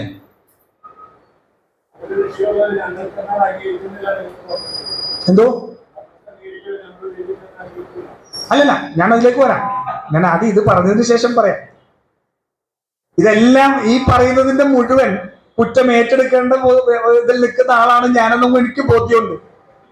പക്ഷെ പലപ്പോഴും ചില എല്ലാ കാര്യങ്ങളും പാർട്ടി ചിലപ്പോൾ ഏറ്റെടുക്കില്ല എന്നുള്ളത് ഞാൻ പറയട്ടെ, നമുക്ക് പറയാൻ പറ്റുന്ന വേദികളിലല്ലേ പറയാൻ പറ്റുള്ളൂ. അതുകൊണ്ട് ഇത് കുറ്റപ്പെടുത്തുന്നത് ഞാൻ കുറ്റപ്പെടുത്തുന്നത് എന്നെയും കൂടി വിട്ടോട് ഞാൻ പറഞ്ഞത് കൂട്ടിക്കോളും. ഈ വർഗ ബഹുജന സംഘടനകളാണ് CPM-ന്റെ ശക്തി. KSKTU നടത്തുന്ന സമ്മേളനങ്ങൾ നിങ്ങൾ കണ്ടിട്ടില്ലേ? KSKTU CPM-ന്റെ പാർട്ടി സംവിധാനം നടത്തുന്ന പോലത്തെ സമ്മേളനങ്ങൾ നടത്തി അവർ അതിൽ നിന്ന് നേതാക്കന്മാരെ തിരഞ്ഞെടുത്ത് ആ വർഗത്തിനൊപ്പം ആ വർഗ ബഹുജന സംഘടനയുടെ ഭാഗമായിട്ട് പ്രവർത്തിച്ച് അവരിൽ നിന്നാണ് നേതൃത്വം ഉണ്ടാകുന്നത്. നേരത്തെ ഇവിടെ അസിസ്ക ഇപ്പൊ സൂചിപ്പിച്ച പോലെ ചില നേതാക്കന്മാരൊക്കെ മേളിൽ നിന്ന് വന്നിട്ട് ഇതൊക്കെ ആവുന്നതിന്റെ കുഴപ്പമാണ് ഈ പാർട്ടിയിൽ ഉള്ളത്. അത് സത്യമാണ്. പക്ഷേ ആ പ്രവർത്തനം നടത്താൻ നമുക്ക് സാധിക്കണ്ടേ? പകരം നമ്മൾ എന്താ ചെയ്തുകൊണ്ടിരിക്കുന്നത്? ഇപ്പൊ കർഷക കോൺഗ്രസ്, ഞാൻ എറണാകുളത്ത് കർഷക കോൺഗ്രസിന് കുറെ അധികം എന്താ പറയുക, ഞങ്ങളുടെ സിറ്റിയിലോട്ട് നോക്കിക്കഴിഞ്ഞാൽ വലിയ റോൾ ഇല്ല എന്ന് വേണമെങ്കിൽ അവർ പറയാറുണ്ട്. ഞങ്ങൾ കർഷക കോൺഗ്രസ് എന്ത് ചെയ്യാനാ എന്നൊക്കെ പറയാറുണ്ട്. പക്ഷെ അതൊക്കെ കൊണ്ട് ഞാൻ താമസിക്കുന്ന പഞ്ചായത്തിൽ ഉൾപ്പെടെ കാർഷിക മേഖലയാണ്. അല്ലെങ്കിൽ തൊട്ടപ്പുറത്ത് പിറവം നിയോജക മണ്ഡലം മുതൽ അങ്ങോട്ടേക്ക് നോക്കിയാൽ ഇത് മുഴുവൻ കർഷകരുടെ സ്ഥലങ്ങളാണിതാ. ജോസ്പേട്ടൻ ദ്രിപ്പുണ്ട്, അവിടെ നിന്ന് ഉയർന്നു വന്നൊരു കർഷക നേതാവാണ് അദ്ദേഹം, ആമ്പല്ലൂരിൽ നിന്ന്. പക്ഷെ നമ്മൾ എന്ത് ചെയ്യുന്നു എന്നുള്ളതാണ് ഏറ്റവും പ്രധാനപ്പെട്ട പ്രശ്നം. നമ്മൾ കാർഷിക രംഗത്ത് നിൽക്കുന്ന കർഷകരെ സംഘടിപ്പിക്കാൻ വേണ്ടി കർഷക കോൺഗ്രസ് നടത്തിയിട്ടുള്ള ഏതെങ്കിലും ഒരു പരിപാടി കഴിഞ്ഞ 10 വർഷത്തിനുള്ളിൽ നമുക്ക് എടുത്തു കാണിക്കാൻ സാധിക്കും? കഴിഞ്ഞ 10 വർഷത്തിനുള്ളിൽ എന്റെയൊക്കെ ഓർമ്മയിൽ ഒരു കർഷക നേതാവെന്ന് കേരളത്തിൽ നമ്മൾ പറഞ്ഞു കേട്ടത് ചെറിയാൻ കൽപ്പകവാടിയാണ്. ലാൽ കൽപ്പകവാടി ആണെന്ന് എനിക്ക് തോന്നുന്നു, അല്ലെ? അതിനുശേഷം കർഷക നേതാവിന്റെ ഒരു ഐഡന്റിറ്റിയിലേക്ക് കേരളത്തിൽ നിന്ന് കർഷക കോൺഗ്രസ് നിന്നോ ഒരാൾക്ക് കടന്നു വരാൻ സാധിച്ചിട്ടില്ല എന്നുള്ളത് കൂടി നമ്മൾ മനസ്സിലാക്കട്ടെ. അദ്ദേഹത്തിന്റെ തന്നെ ഒരു പ്രഭാവകാലത്തിന് ശേഷം പിന്നെ ആ പേര് നിലനിന്നു പോകുന്നു മാത്രമേ ഉള്ളൂ കുറച്ചു നാൾ. പകരം നമുക്ക് ആ കർഷക കോൺഗ്രസിന് സംഘടനാ പ്രവർത്തനം നടത്തി ആ സംഘടനാ പ്രവർത്തനത്തിൽ നിന്ന് നേതാക്കന്മാരെ ഉയർത്തിക്കൊണ്ടുവന്ന് ഒരു കർഷക സംഘടനയുടെ കർഷക നേതാവായി നമുക്ക് കേരളത്തിലെ ഒരാളെ ഉയർത്തിക്കൊണ്ടുവരാൻ നമ്മുടെ സംഘടനാ സംവിധാനത്തിന് കഴിയണം. അങ്ങനെ സംഘടനാ സംവിധാനത്തിന് കഴിഞ്ഞില്ല എന്നുണ്ടെങ്കിൽ നമുക്ക് പരാതി പറയാനും കഴിയില്ല എന്നുള്ളത് കൂടി നമ്മൾ മനസ്സിലാക്കണം. നമുക്കെങ്ങനെ കോൺഗ്രസ് പാർട്ടിയിൽ എങ്ങനെയാണ് ശക്തി ഉണ്ടാവുന്നത്? കോൺഗ്രസ് പാർട്ടിയിൽ ശക്തി ഉണ്ടാവുന്നത് പലപ്പോഴും നേതാക്കന്മാരുടെ കൂടെ നടന്നുണ്ടാക്കുന്ന ശക്തിയാണ്. ആ നേതാക്കന്മാരുടെ കൂടെ നടന്നുണ്ടാക്കുന്ന ശക്തിക്ക് വലിയ ആയുസ്സൊന്നും ഉണ്ടാവില്ല. അതേസമയം താഴത്ത് നിങ്ങളെ പിന്തുണയ്ക്കുന്ന ആൾക്കാരെ നിങ്ങൾക്ക് ഉണ്ടാക്കാൻ സാധിച്ചാൽ ആ ശക്തിയെ തകർക്കാൻ കോൺഗ്രസ് പാർട്ടിക്ക് കഴിയില്ല. കഴിയോ? ഒരു ശക്തിയുമില്ലാത്ത നേതാവിനെതിരെ പോലും നടപടിയെടുക്കാൻ ഭയക്കുന്ന ഒരു പാർട്ടിയാണ്. ഒരു ബൂത്ത് പ്രസിഡന്റ് മാറ്റണമെങ്കിൽ പോലും ഈ പാർട്ടിക്ക് വലിയ കടമ്പകളാണ്, ഇല്ലേ? ഒരു ബൂത്ത് പ്രസിഡന്റ് മാറ്റണമെങ്കിൽ പോലും. അങ്ങനെയുള്ള ഒരു പാർട്ടിയിൽ നിങ്ങൾ മഹിളാ കോൺഗ്രസ്, ഞാൻ അഭിമാനത്തോടു കൂടി പറയുന്നു, മഹിളാ കോൺഗ്രസിനെ കുറിച്ച് നമുക്ക് പലപ്പോഴും പല പരാതികളുണ്ടായിരുന്നു, ഇല്ലേ? ഇന്ന് മഹിളാ കോൺഗ്രസ് ഒരു സംഘടനാ സംവിധാനം, അതിബൃഹത്തായ ഒരു സംവിധാനം അവർ കെട്ടിപ്പൊക്കിയിരിക്കുന്നു എന്നുള്ളതാണ്. നമുക്ക് എന്തൊക്കെ അഭിപ്രായ വ്യത്യാസങ്ങൾ ഉണ്ടെങ്കിൽ പോലും ആ അഭിപ്രായ വ്യത്യാസങ്ങളൊക്കെ മാറ്റിവെച്ചുകൊണ്ട് അവരെ അഭിനന്ദിക്കേണ്ട രീതിയിലേക്ക് കോൺഗ്രസിന് സാധിക്കുമോ? കോൺഗ്രസിന്റെ സംസ്ഥാന പ്രസിഡന്റ് എല്ലാ മണ്ഡലങ്ങളിലേക്കും ചെന്ന് ഏകദേശം 8-9 മാസം നീണ്ടു നിൽക്കുന്ന ഒരു യാത്ര എന്ന് പറയാനായിട്ട് പേടിച്ചു പോകില്ല നമ്മള്? പറ്റുമോ നമുക്ക്? മഹിളാ കോൺഗ്രസ് അത് ചെയ്യാണ്. എത്ര മണ്ഡലത്തിലേക്ക് എത്തുന്നു നമ്മൾ നോക്കണ്ട. പക്ഷെ കേരളത്തിലെ മുഴുവൻ സംസ്ഥാന പ്രസിഡന്റ് എത്ര മണ്ഡലത്തിലേക്ക് എത്തുന്നു നമ്മൾ നോക്കണ്ട. പക്ഷെ സംഘടന ഈ പറയുന്ന 1300 ചില്ലാനം മണ്ഡലങ്ങളിലേക്ക് ആ സംഘടന എത്താൻ പോകുന്നു. ആ സംഘടനയ്ക്ക് വേണ്ടിയിട്ടുള്ള വലിയ ഒരുക്കങ്ങൾ നടക്കുന്നു. ആ നിലയിലേക്ക് മഹിളാ കോൺഗ്രസ് മാറിയിട്ടുണ്ട് എന്ന് ഞാൻ പറയാം. പക്ഷെ മറ്റുള്ള സംഘടനകൾ അങ്ങോട്ടേക്ക് എത്തിയിട്ടുണ്ടോ? എത്തിയിട്ടില്ല എന്നുള്ളത് തന്നെയാണ് ചുരുക്കം. കർഷക കോൺഗ്രസ് ഇന്ന് ഏറ്റവും കൂടുതൽ പ്രശ്നം അനുഭവിക്കുന്ന ഒരു സമൂഹം കേരളത്തിലെ കർഷക സമൂഹമാണ്. ലയണൽ വയനാട് മുതൽ ഇങ്ങോട്ടേക്ക് വരുന്നുണ്ട്. വയനാട് ഞാനും അല്പം പ്രവർത്തനങ്ങൾക്കൊക്കെ സജീവമായിട്ട് പങ്കെടുക്കുന്ന ഒരാളാണ്. വയനാട്ടിലെ കാർഷിക പ്രശ്നങ്ങൾ എത്രമാത്രം വലിയ കാർഷിക പ്രശ്നങ്ങൾ അവിടെ നിലനിൽക്കുന്നുണ്ട്. ഇപ്പോഴാണ് കാപ്പിക്ക് അല്പം വില കിട്ടിയിരിക്കുന്നത്. അത് സർക്കാരിന്റെ നയം കൊണ്ടൊന്നുമല്ല. ബ്രസീലിലുണ്ടായ ഒരു ക്ലൈമറ്റ് പ്രശ്നം കാരണം അവിടെ കുറച്ച് കൂടുതലായിട്ട് ഇപ്പൊ കാപ്പിക്ക് ഡിമാൻഡ് വന്നിട്ടുണ്ടെന്ന് മാത്രമേ ഉള്ളൂ. അവിടെ റബ്ബറിന്റെ പ്രശ്നം ഉന്നയിക്കാൻ വേണ്ടിയിട്ട് മാർ ജോസഫ് ക്ലാംപ്ലാനി ഉൾപ്പെടെ അതിനെ BJP-യിലേക്ക് കൊണ്ടേ കെട്ടിയിടക്കാനുള്ള ശ്രമം വരെ നടത്തി. റബ്ബർ വലിയൊരു വിഷയമായിട്ട് നിൽക്കുന്നു. നമ്മൾ മറ്റുള്ളിടത്ത് നെൽ കർഷകരുടെ വലിയ വിഷയമായിട്ട് നിൽക്കുന്നു. സപ്ലൈകോയുടെ പ്രശ്നങ്ങളായിട്ട് നിൽക്കുന്നു. എത്രയോ പ്രശ്നങ്ങൾ നിലനിൽക്കുന്നു. ഞാൻ ചോദിക്കട്ടെ, നമ്മുടെ കർഷക കോൺഗ്രസ് എത്ര വിഷയങ്ങൾ ഏറ്റെടുത്ത് സമരം നടത്തിയിട്ടുണ്ട്? PRS വായ്പയെ കുറിച്ച് നമ്മൾ ചർച്ചകൾ നടത്തി, ഇല്ലേ? എപ്പോഴാണ് നടത്തിയത്? പ്രസാദ് മരിച്ചപ്പോൾ PRS വായ്പയെ കുറിച്ച് ചർച്ച നടത്തി.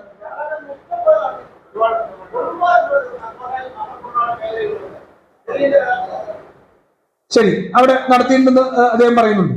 പക്ഷെ ഞാൻ പറയുന്നത് അത് ഞാൻ പോലും ശ്രദ്ധിക്കുന്നത് ഇപ്പൊ ഇവിടെ നിന്ന് പറയുമ്പോഴാണ്.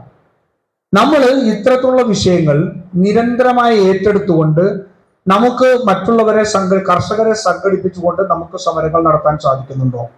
ഏറ്റവും പ്രധാനപ്പെട്ട പ്രശ്നമാണ്. പല പോഷക സംഘടനകളുടെയും സമരങ്ങൾ നമ്മൾ കാണാറുണ്ട്. സ്ഥിരം നാടകക്കാരാണ്, സ്ഥിരം നാടകവേദിയാണ്, ഇല്ലേ?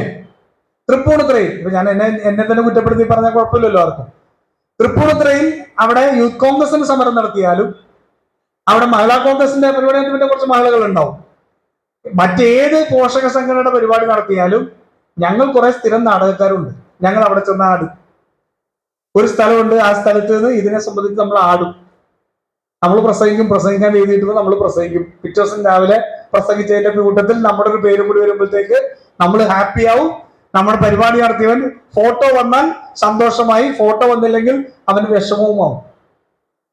പത്രത്തിൽ ഫോട്ടോ വന്നാൽ ആ ഫോട്ടോ കൊണ്ട് സമരം വിജയിച്ചു എന്ന് വിചാരിക്കുന്ന ലോകത്തേതെങ്കിലും ഒരു സംഘടന ഉണ്ടെങ്കിൽ അത് നമ്മൾ മാത്രമേ ഉണ്ടാവും. നമ്മൾ മാത്രമേ ഉണ്ടാവും. എങ്ങനെയാ ഗാന്ധിജി ഞാൻ ചോദിക്കട്ടെ, ഇന്ത്യൻ സ്വാതന്ത്ര്യ സമരം പോലും തുടങ്ങിയത് എവിടെ നിന്നാ? കർഷകരിൽ നിന്നല്ലേ. ഇന്ത്യൻ സ്വാതന്ത്ര്യ സമരം തുടങ്ങുന്നത് മഹാത്മാഗാന്ധി വന്നതിന് ശേഷം. അദ്ദേഹം ഇന്ത്യ മുഴുവൻ സഞ്ചരിക്കാൻ വേണ്ടിയിട്ട് പോകുന്നു. ഇന്ത്യ മുഴുവൻ സഞ്ചരിക്കുന്നു. അങ്ങനെ സഞ്ചരിക്കുന്ന സമയത്താണ് ഒരു മനുഷ്യൻ ആത്മകഥ വായിച്ചിട്ടുള്ളവർ എത്ര പേരുണ്ട്? അവർക്കറിയാൻ പറ്റുമോ വായിച്ചത്? ഒരു മനുഷ്യൻ അദ്ദേഹത്തെ നിരന്തരമായിട്ട് അദ്ദേഹത്തെ പുറകെ നടക്കുകയാണ്. അദ്ദേഹം പോകുന്ന സ്ഥലങ്ങളിൽ മുഴുവൻ മനുഷ്യൻ അദ്ദേഹത്തിനോട് ചെന്ന് അവിടുത്തെ ഈ എന്താ പറയാ നീലം കർഷകരുടെ പരാതിയെ കുറിച്ച് പറയുകയാണ്. മഹാത്മാഗാന്ധിക്ക് അന്ന് വെറും മോഹൻദാസ് കരംചന്ദ് ഗാന്ധിയാണ്. അദ്ദേഹത്തിന് ഇത് ശല്യമായി തോന്നി തുടങ്ങി. അങ്ങനെ ഒരു പ്രാവശ്യം കൽക്കട്ടയിൽ കണ്ടാണെന്ന് വിചാരിച്ചു. അദ്ദേഹം അവിടെ ചെല്ലുമ്പോൾ അവിടെയും ഈ മനുഷ്യൻ ചെന്നിട്ട് പറഞ്ഞു നീലം കർഷകരെ കുറിച്ച്. അങ്ങനെ നീലം കർഷകരെ കുറിച്ച് വീണ്ടും കൂടെ പറഞ്ഞപ്പോഴത്തേക്ക് സഹികെട്ട് മഹാത്മാഗാന്ധി പറഞ്ഞു ശരി ഞാൻ വരാം എന്ന് പറഞ്ഞു. അങ്ങനെയാണ് അദ്ദേഹം ചമ്പാരനിലേക്ക് വണ്ടി കയറുന്നത്. ചമ്പാരനിൽ ചെന്നപ്പോഴത്തേക്ക് അവിടുത്തെ കർഷകരുമായിട്ട് അദ്ദേഹം സംസാരിച്ചു. അവിടുത്തെ നീലം കർഷകരുമായിട്ട് സംസാരിച്ചു. അവിടുത്തെ നികുതിയെ സംബന്ധിച്ചിട്ടുള്ള പ്രശ്നങ്ങൾ പഠിച്ചു. അദ്ദേഹം എന്താ ചെയ്തത്? അദ്ദേഹം കേട്ടവാദി പിറ്റേ ദിവസം രാവിലെ ഒരു സമരം നടത്തി, സത്യാഗ്രഹം നടത്തി, അതിന്റെ ഫോട്ടോ എടുത്ത് പേപ്പർ കൊടുക്കുക അല്ല ചെയ്ത്. ഫോട്ടോ ഒക്കെ എടുത്ത് പേപ്പർ കൊടുക്കാൻ മിടുക്കനായിരുന്നു അദ്ദേഹം, ഒരു സംശയവും വേണ്ട. ഏറ്റവും ഇന്ത്യ ലോകം കണ്ട ഏറ്റവും മാസ്റ്റർ സ്ട്രാറ്റജിസ്റ്റും കമ്മ്യൂണിക്കേറ്ററും ആയിരുന്നു മഹാത്മാഗാന്ധി. അദ്ദേഹം ഒരു പരിപാടി നടത്തി കഴിഞ്ഞാൽ പരിപാടി അടുത്ത ജംഗ്ഷനിലേക്ക് എത്തുന്നതിന് മുമ്പ് അല്ലെങ്കിൽ ട്രെയിനിൽ വെച്ച് പത്രത്തിലേക്കുള്ള വാർത്ത കൊടുക്കുന്നതിന് വേണ്ടിയിട്ടുള്ള കാര്യങ്ങൾ വരെ അദ്ദേഹം നോക്കുമായിരുന്നു. അത് അദ്ദേഹത്തിന് നല്ല കൃത്യമായിട്ട് എങ്ങനെയാണ് ചെയ്യേണ്ടതെന്ന് അറിയാം. പക്ഷെ അദ്ദേഹം സമരം അവിടെ ചെന്ന് പിറ്റേ ദിവസം രാവിലെ തുടങ്ങിയില്ല. പകരം അദ്ദേഹത്തിന്റെ ജീവചരിത്രത്തിൽ പറയുന്നത് ചമ്പാരനിൽ അവിടെ പോയിരുന്ന് ഒരാളെ സെക്രട്ടറി ആയിട്ട് തന്റെ കൂടെ വേണമെന്ന് പറഞ്ഞ് അദ്ദേഹത്തെയും കൂടെ ഇരുത്തി അവിടെ ഉണ്ടായിരുന്ന ആയിരക്കണക്കിന് മനുഷ്യരെ നേരിട്ട് കേട്ട് അവർ പറഞ്ഞ കാര്യങ്ങൾ എഴുതിയെടുത്ത് മിനിറ്റ് ചെയ്ത് 2 മാസം കഴിഞ്ഞപ്പോഴാണ് അദ്ദേഹം സത്യാഗ്രഹം തുടങ്ങുന്നത്. ഇന്ത്യയുടെ സ്വാതന്ത്ര്യ ചരിത്രത്തിൽ, 2ാം സ്വാതന്ത്ര്യ ചരിത്രത്തിലെ ഏറ്റവും ആദ്യത്തെ സത്യാഗ്രഹ സമരത്തിന്റെ തുടക്കം ചമ്പാരൻ സത്യാഗ്രഹത്തിൽ നിന്നായിരുന്നു. ആരുടെ? കർഷകരിൽ നിന്നാണ് തുടങ്ങിയത്. എന്താ അതിന്റെ സൂചന? ഒരു വിപ്ലവം സംഭവിക്കണമെങ്കിൽ, ഒരു വലിയ മൂവ്മെന്റ് ബിൽഡ് ചെയ്യണമെന്നുണ്ടെങ്കിൽ അതിനെല്ലാം അടിസ്ഥാനപരമായിട്ട് ഒരു സാമ്പത്തിക പരിസരം അതിനുണ്ട്. ഒരു വിപ്ലവത്തിന് സാമ്പത്തിക പരിസരമുണ്ട്. ഇന്ത്യൻ സ്വാതന്ത്ര്യ സമരത്തിൽ മഹാത്മാഗാന്ധി എന്നിട്ട് ഇന്ത്യയിലെ ജനങ്ങളോട് ഞാൻ നിങ്ങൾക്ക് ഇത്ര ദിവസങ്ങളിൽ ബ്രിട്ടീഷിൽ നിന്ന് സ്വാതന്ത്ര്യം നേടിത്തരാം, അതല്ലെങ്കിൽ ഞാൻ ഇത്ര ദിവസം ബ്രിട്ടീഷുകാരെ ഇവിടെ നിന്ന് ഓടിക്കും, അല്ലെങ്കിൽ ബ്രിട്ടീഷുകാർ ഇത്ര ദിവസം ഇവിടെ നിന്ന് പോകണം എന്ന് പറഞ്ഞെങ്കിൽ ആ സമരം പരാജയപ്പെടുമായിരുന്നു. ഒരു സംശയവും വേണ്ട. ആ സമരത്തിന് ഒരു പിന്തുണയും ഉണ്ടാകാൻ കഴിയില്ലായിരുന്നു. പകരം ആ സമരത്തിന് കരുത്തായി മാറിയത് അതിന് സാമ്പത്തികമായിട്ടുള്ളൊരു പരിസരം ഉണ്ടാക്കാൻ സാധിച്ചു എന്നുള്ളതാണ്. ചമ്പാരനിലും ഖേഡയിലും ഉൾപ്പെടെയുള്ള കർഷകരെ അണിനിരത്തിക്കൊണ്ട് അവരുടെ സാമ്പത്തിക പ്രശ്നങ്ങൾ ഏറ്റെടുത്തുകൊണ്ട് ആ സമ്പദ് വ്യവസ്ഥയുടെ പ്രശ്നങ്ങളെ അഡ്രസ് ചെയ്തുകൊണ്ട് പരുത്തിയ നൂല് മൂച്ചുകൊണ്ട് ഒരു പ്രസ്ഥാനം കെട്ടിപ്പൊക്കിയ പാർട്ടിയാണ് കോൺഗ്രസ്. ഇല്ലേ? ഇന്ന് നമുക്ക് എല്ലാ വിധത്തിലുള്ള ആധുനികമായിട്ടുള്ള കമ്മ്യൂണിക്കേഷൻ രംഗങ്ങൾ നമ്മുടെ കയ്യിലുണ്ട്. നമ്മുടെ കയ്യിൽ വാട്സാപ്പ് ഉണ്ട്, നമുക്ക് ഗൂഗിൾ ഉണ്ട്, നമുക്ക് എന്ത് ഡാറ്റ വേണം ആ ഡാറ്റ കിട്ടാൻ നമ്മുടെ കയ്യിലുണ്ട്. നമുക്ക് നമ്മുടെ MLA-മാരെ കൊണ്ട് നിയമസഭയിൽ ചോദ്യം ചോദിച്ചാൽ ആധികാരികമായ രേഖ കിട്ടും. നമ്മൾ കൊടുത്തിരിക്കുന്ന വിവരാവകാശ നിയമപ്രകാരമുള്ള രേഖകൾ നമുക്ക് കിട്ടും. നമ്മുടെ കർഷക നേതാക്കന്മാരോട് ഈ കഴിഞ്ഞ വർഷത്തെ സപ്ലൈകോ ഏറ്റെടുത്ത നെല്ലിന്റെ കണക്ക് വെച്ചാൽ നമുക്കറിയൂ. എത്ര രൂപയ്ക്ക് ഏറ്റെടുത്തു കൊടുത്താൽ പോലും നമുക്ക് ചിലപ്പോൾ സംശയം വരും. കർഷക രംഗത്ത് PRS വായ്പ എത്ര പേരെടുത്തിട്ടുണ്ട്, എത്ര ബാധ്യതയുണ്ട്, അവർക്ക് എന്ത് സംഭവിച്ചു എന്ന് ചോദിച്ചാൽ നമുക്കറിയാമോ? നമ്മളെ സംബന്ധിച്ച് നമ്മൾ ഇടപെടുന്ന മേഖലയിലെ വിഷയങ്ങളെ കുറിച്ച് നമ്മൾ ആധികാരികമായി പഠിക്കണം.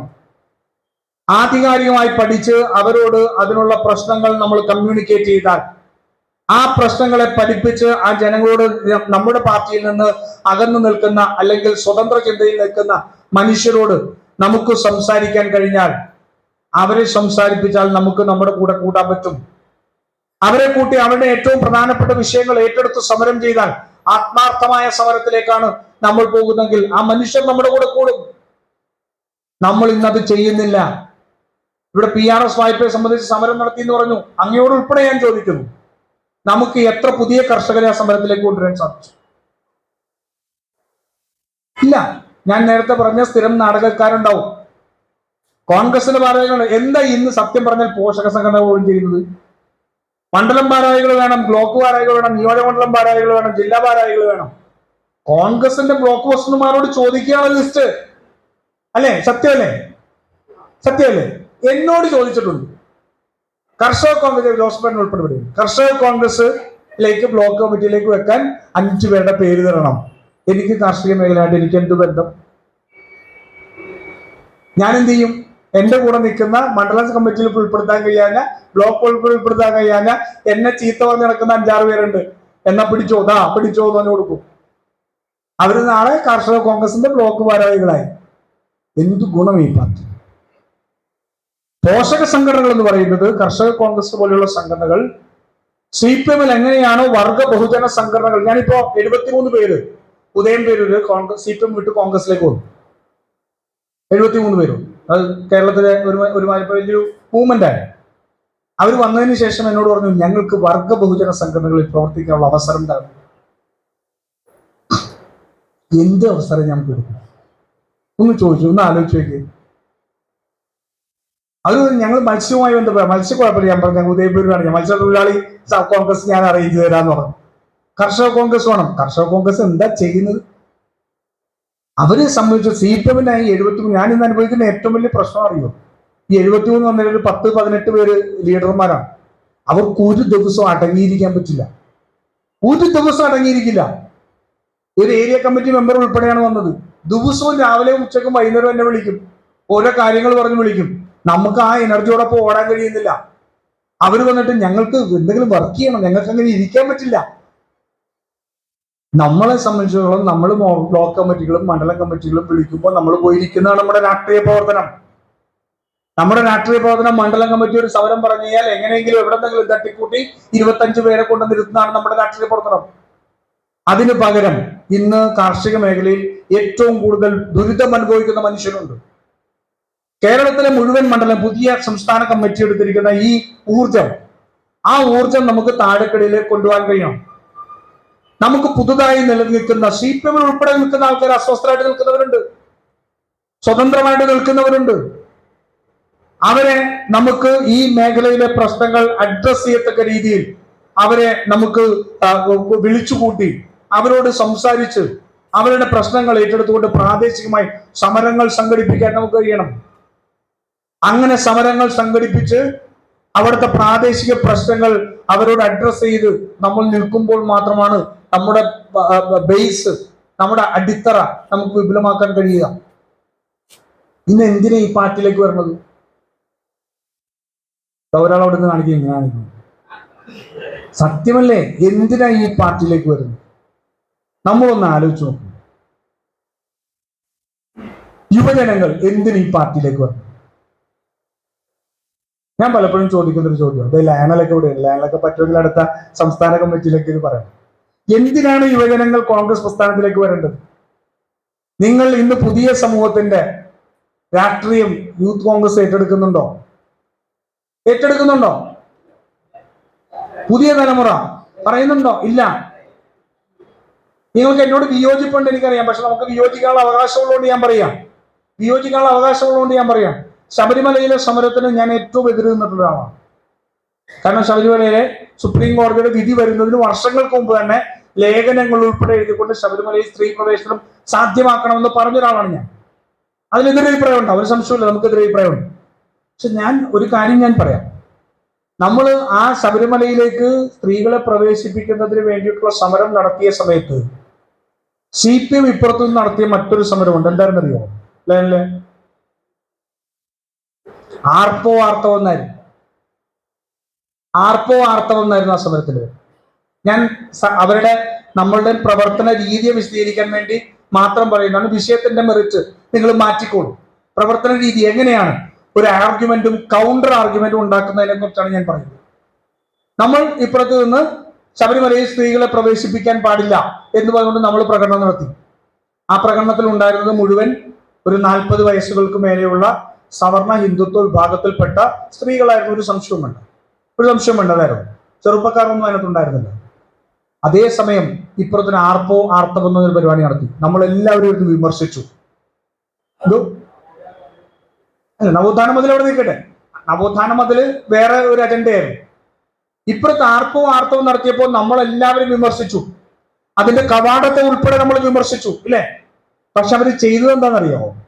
18 വയസ്സ് മുതൽ 28 വയസ്സ് 30 വയസ്സ് വരെയുള്ള ആർത്തവം അശുദ്ധമാണെന്ന് പറഞ്ഞാൽ തലയോടും ചെകിട്ടത്തോക്കി അടിക്കുന്ന സ്ത്രീ വിഭാഗങ്ങളെ മുഴുവൻ അവരാ അജണ്ടയുടെ പേരിൽ ഒരുമിപ്പിച്ചെടുത്തു. സത്യമല്ലേ? ഇല്ലേ? എന്റെ മോള് 13 വയസ്സുള്ള മോളുണ്ട്. എന്റെ മോളോട് ഇരുന്നിട്ട് ആർത്തവം അശുദ്ധമാണെന്ന് ഞാൻ പറഞ്ഞാൽ അവൾ എന്റെ മടൽ വെട്ടി അടിക്കും. ഒരു സംശയം വേണ്ട. പുതിയ തലമുറയുടെ ചിന്ത ഏതാണ്? ആ പുതിയ തലമുറയുടെ ചിന്ത അങ്ങനെ നിൽക്കുമ്പോൾ അവിടെ ഒരു കൗണ്ടർ ആർഗ്യുമെന്റ് അവർ ബിൽഡ് ചെയ്തു. ആ കൗണ്ടർ ആർഗ്യുമെന്റ് എന്ന് പറയുന്നത് ഈ പറയുന്ന ആർത്തവം അശുദ്ധമല്ല, അത് നിങ്ങളുടെ വ്യക്തിത്വമാണ് എന്ന് പറയുന്ന കൗണ്ടർ ആർഗ്യുമെന്റ് ബിൽഡ് ചെയ്തപ്പോ ചെറുപ്പക്കാർ മുഴുവൻ പോയത് അങ്ങോട്ടേക്കാ. നമ്മുടെ UDFന്റെ പ്രകടന പത്രിക പ്രഖ്യാപിക്കുന്ന ചടങ്ങ് വാർത്ത TV വരുമ്പോൾ ഞാനും ഭാര്യയും കൂടി ഒരുമിച്ചാണ് കണ്ടുകൊണ്ടിരിക്കുന്നത്. അപ്പൊ വേഗം ഹൈലൈറ്റ് വരികയാണ്, ആചാര ലംഘനം നടക്കുന്നവർക്ക് 2 വർഷം തടവ്. അപ്പൊ തന്നെ എന്റെ ഭാര്യ പറഞ്ഞു, ഇപ്രാവശ്യം നിങ്ങൾക്ക് എന്റെ വോട്ടില്ല, നിങ്ങൾ നിന്നാൽ പോലും വോട്ടില്ല, ഞാൻ ഇപ്രാവശ്യം ഇല്ല എന്ന് പറഞ്ഞു. കൂടെ ഇങ്ങനെ ചിന്തിക്കുന്ന ഒരു കൗണ്ടർ ആർഗ്യുമെന്റ് ഉണ്ടായ ഈ സമൂഹത്തിൽ ഉയർന്നു വരുന്നു എന്നുള്ളതാണ്. ആ സമൂഹത്തിൽ ഉയർന്നു വരുന്ന കൗണ്ടർ ആർഗ്യുമെന്റിനെ നമ്മളുടെ ഒപ്പം നിർത്താൻ കഴിയണം. ഞാൻ നേരത്തെ സൂചിപ്പിച്ച പെൻഷൻ ലഭിക്കുന്നില്ല എന്ന് പറയുമ്പോഴും അത് കേന്ദ്ര സർക്കാരിന്റെ കുഴപ്പം കൊണ്ടാണ് എന്ന് പറയുന്ന കൗണ്ടർ ആർഗ്യുമെന്റ് ബിൽഡ് ചെയ്യാൻ പറ്റുന്ന സംഘടനാ ശക്തി ആ പാർട്ടിക്കുള്ളത് കൊണ്ടാണ് ഇന്നും ഇത്രമാത്രം വലിയ അഴിമതിയുടെ ചെളിക്കുണ്ടിൽ നിൽക്കുമ്പോഴും ഇത്രമാത്രം ജനവികാരം എതിരാണെന്ന് പറയുമ്പോഴും അവർക്ക് ജയിക്കാൻ കഴിയും എന്നുള്ള ആത്മവിശ്വാസം ഉണ്ടാക്കുന്നുണ്ട്. ആ ആത്മവിശ്വാസം ഉണ്ടാവുന്ന അവിടെ നിന്നാ. ആ ആത്മവിശ്വാസത്തെ തകർക്കണമെങ്കിൽ എന്താ വേണ്ടത്? നമ്മൾ സംഘടനാ ശക്തി നമ്മൾ ഉണ്ടാക്കണം. തദ്ദേശ സ്വയംഭരണ തെരഞ്ഞെടുപ്പുകൾക്ക് ഉൾപ്പെടെ ആ സംഘടനാ ശക്തി നമുക്ക് വിനിയോഗിക്കാൻ കഴിയണം. കാർഷിക മേഖലയിൽ ഉൾപ്പെടെയുള്ള സ്ഥലങ്ങളിൽ കർഷക കോൺഗ്രസ് ഉൾപ്പെടെയുള്ള പോഷക സംഘടനകൾ അവർക്ക് ബഹുജന പ്രക്ഷോഭങ്ങൾ ഉണ്ടാക്കാൻ കഴിയണം. ആ ബഹുജന പ്രക്ഷോഭങ്ങളിലൂടെ അവരുടെ വിഷയങ്ങൾ ഏറ്റെടുത്തുകൊണ്ട് സമരം ചെയ്യുമ്പോൾ ആ സമരത്തിൽ ജനങ്ങൾ നമ്മളോടൊപ്പം നിൽക്കുന്നു എന്നുള്ളത് തെളിയിക്കാൻ നമുക്ക് കഴിയണം. ഭരണവിരുദ്ധ വികാര വോട്ട് ആം ആദ്മി പാർട്ടിയിലേക്കും BJPയിലേക്കും പോകാതെ കോൺഗ്രസിലേക്ക് വരണം എന്നുണ്ടെങ്കിൽ ഈ സംഘടനാ പ്രവർത്തനം നടത്താതെ മുന്നോട്ട് പോകാൻ കഴിയുമോ? കഴിയില്ല. കാരണം ആം ആദ്മി പാർട്ടി ഇറങ്ങും, അവർക്ക് എളുപ്പമുണ്ട്. 10 മറ്റേ തൊപ്പിയും വെച്ച് ഒരു ചൂലും പിടിച്ചുകൊണ്ട് ജംഗ്ഷനിൽ പോയി നിന്നാൽ മാധ്യമ ശ്രദ്ധ കിട്ടും, ഇല്ലേ? ആ മാധ്യമ ശ്രദ്ധ കിട്ടാൻ അവർക്കറിയാം. അവരവിടെയും ഇവിടെയും ചെന്ന് ആളുകളെ കൂട്ടി നടത്തുന്ന പല സ്ഥലങ്ങളിലും നിശബ്ദമായിട്ടുള്ള പ്രവർത്തനം അവിടെ നടന്നുകൊണ്ടിരിക്കുക. നമ്മൾ ഇപ്പോഴും നമ്മുടെ ഊർജം മുഴുവൻ കളയുന്നത് പരസ്പരം വെട്ടിമരിക്കാനാണ്, ഇല്ലേ? പ്രാവശ്യം നമ്മളെല്ലാവരും ഇതിന്റെ ഭാഗമാണല്ലോ.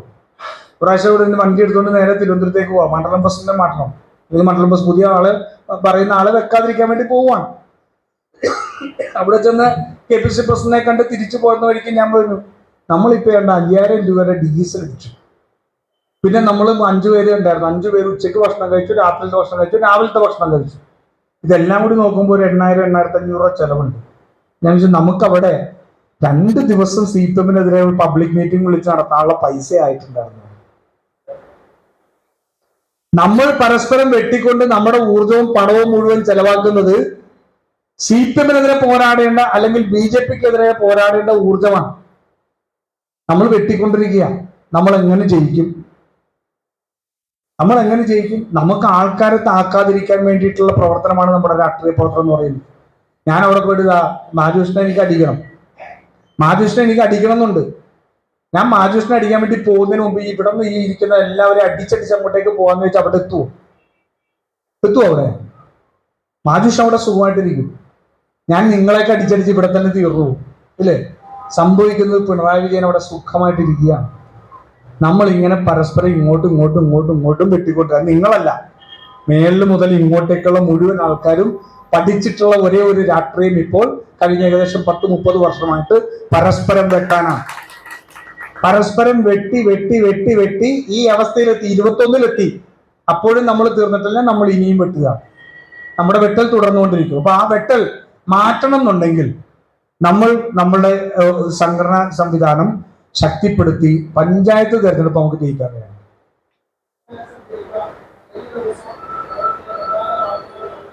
സംയുക്ത പത്രസമ്മേളനം മാറ്റിവെച്ചൊരു കാരണം ഉണ്ടായിരുന്നു. അത് AICC സെക്രട്ടറി ശ്രീ മോഹനന് വാഹന അപകടം ഉണ്ടായതുകൊണ്ടാണ് മാറ്റിവെച്ചത്. ബഹുമാനപ്പെട്ട DCC പ്രസിഡന്റ് കടന്നു വരുന്നുണ്ട്. ഞാൻ അദ്ദേഹത്തെ സ്വാഗതം ചെയ്യും. നിങ്ങൾക്ക് എല്ലാവർക്കും അതിലെ കാര്യമില്ല. പക്ഷെ ഞാനൊരു കാര്യം ചോദിക്കട്ടെ, നമ്മളെല്ലാവരും, ഞാൻ ഉൾപ്പെടെ നമ്മളെല്ലാവരും നമ്മുടെ നേതൃത്വത്തെ കുറ്റപ്പെടുത്തുന്നുണ്ട്.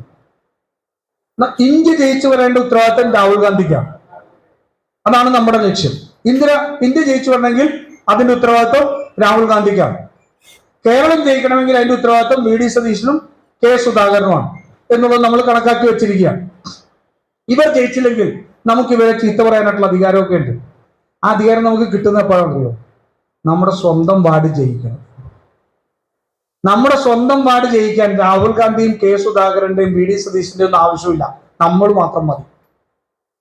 നമ്മുടെ വാർഡ് മത്സരിച്ച് അല്ലെങ്കിൽ നമ്മൾ പറയുന്ന സ്ഥാനാർത്ഥിയെ നിർത്തി ആ വാർഡ് വിജയിപ്പിക്കാൻ നമുക്ക് സാധിച്ചാൽ നമ്മുടെ നേതൃത്വത്തെ ചോദ്യം ചെയ്യാനുള്ള ധാർമ്മികമായ അവകാശം നമുക്ക് ലഭിക്കും. അതില്ലാതെ പറഞ്ഞാൽ നമ്മൾ കാണിക്കുന്ന ഈ പ്രസ്ഥാനത്തോട് കാണിക്കുന്ന ഒരു തരം എന്താ പറയാ ഒരു ആത്മാർത്ഥതയില്ലായ്മ ആണ് എന്ന് പറയേണ്ടി വരും.